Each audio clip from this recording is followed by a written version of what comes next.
哈萨克斯坦的颜色革命来得很突然，美国在这次事件中可以说输了个精光，而中国出兵哈萨克斯坦成为了一种可能的选项，这是怎么回事呢？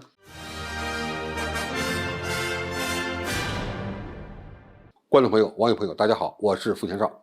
近日，哈萨克斯坦因天然气涨价而突然引发的大规模民变已经国际化了。以俄罗斯为首的集体安全条约组织因托卡耶夫的求援，决定派出维和部队到哈萨克斯坦稳定局面，而上合组织也宣布愿意为其提供帮助。这意味着中国军队也有可能出兵帮助哈萨克斯坦稳定局势。这场从1月2号开始的颜色革命相当的诡异，可以说来得非常突然。1月2日当天，哈萨克能源大省曼格斯套州发生了抗议天然气价格突然暴涨1倍的情况。过去一升天然气的价格大概是60间隔，而现在涨到了120间隔，折合下来呢，大约相当于21卢布。其实呢，这个涨幅和周边国家相比并不算大。那么莫斯科的加气站加一升天然气大约需要花费27卢布，比涨价之后的120间隔还要贵一些。但是民众不接受涨价，因此抗议者要求天然气的价格回到原来的水平，而汽油价格要降至每升50间隔。政府呢同意了这个要求，但是之后抗议者又开始要求降价，将其降至每升38间隔。这种没完没了的要求，从某种情况看呢，已经是一个典型的颜色革命的方案了。你即使是把天然气的价格和汽油价格降下来，它依然会闹事儿。燃料降价其实已经成为了一个幌子，目的就是为了让哈萨克斯坦政府下台。哈萨克斯坦的抗议活动不是自发的，这次革命，只不过呢，他们现在把这些指导手册直接翻译成了哈萨克语。此外呢，这些抗议活动还得到了自由电台、现代电台和其他美国电台的协调信息支持。另外，哈萨克斯坦还有2万多个非政府组织在兴风作浪。以索罗斯资助的组织为例，该组织在哈萨克斯坦资助了数百名学生前往欧美留学，还资助了700多名记者。这些人都在此次事件中呢发挥了非常重要的作用。有分析认为，这次事件表面上看与美国政府似乎没有直接的关系，但是它和美国资本密切相关，就像以前亚洲发生金融危机时的情况类似。俄罗斯有媒体披露，这场哈萨克斯坦革命的真正领导者已经浮出水面，他是一个逃亡的寡头。上世纪90年代曾经担任哈萨克斯坦能源部部长的阿布利亚佐夫，该组织现在设置在乌克兰，而他本人在法国。他说要效仿吉尔吉斯人、乌克兰人、格鲁吉亚人、亚美尼亚人，把哈萨克斯坦变成一个高福利的欧洲国家。目前哈萨克斯坦呢有很多资源实际上控制在外国资本手里，也可以说这是一场外国资本所驱动的颜色革命。如果成功了，受益的也是买办阶层。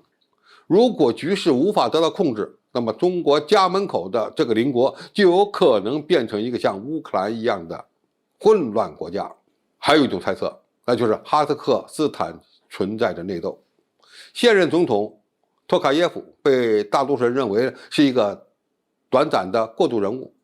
纳扎尔巴耶夫依旧是幕后的操盘者，而他女儿纳扎尔巴耶娃最终还是会女承父业竞选哈萨克斯坦的总统。但是随着抗议活动的持续发展，纳扎尔巴耶夫已经被迫辞去了他保留的最后一个也是最为重要的职务——哈萨克斯坦国家安全委员会主席。所以有阴谋论者认为，这是哈萨克斯坦社会矛盾与高层内斗的一个结果。很多人没有注意到，现任的哈萨克斯坦政府其实是一个与中国、美国、俄罗斯关系呢都比较好的一个国家。它在3个大国之间呢走平衡路线。现在由美国资本参与，再由外逃的寡头组织的颜色革命，虽然闹得挺欢，最终让俄罗斯主导的吉安组织的军队进入，上合组织也有可能会伸出援手，这就意味着俄罗斯对中亚这个最大的国家的控制力进一步增强。哈萨克斯坦这么一乱，对中国的一带一路建设呢，也会带来短期的影响。从长远看，我们还是应该采取有力的措施来帮助哈萨克斯坦恢复稳定的秩序，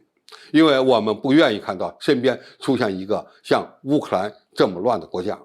哈萨克斯坦总统托卡耶夫表示，阿拉木图至少遭到了6波恐怖分子袭击，总数呢约2万人。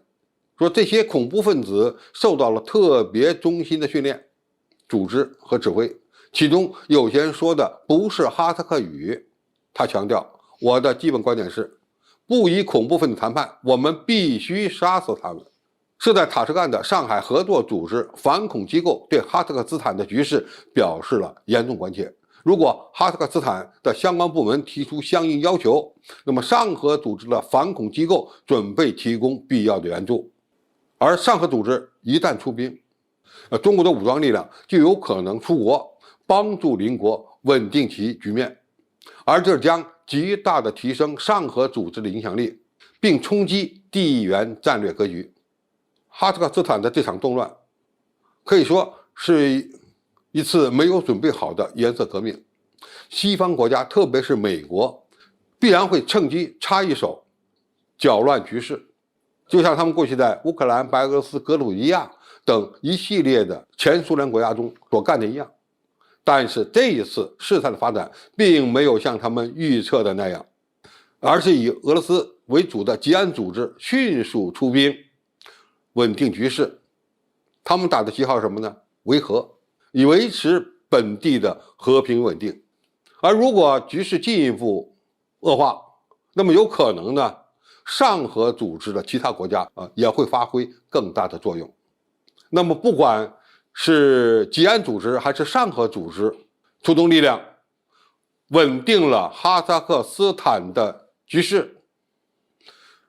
无论对哈萨克斯坦还是对其周边国家以及对中国和俄罗斯，都是一个利好的事儿。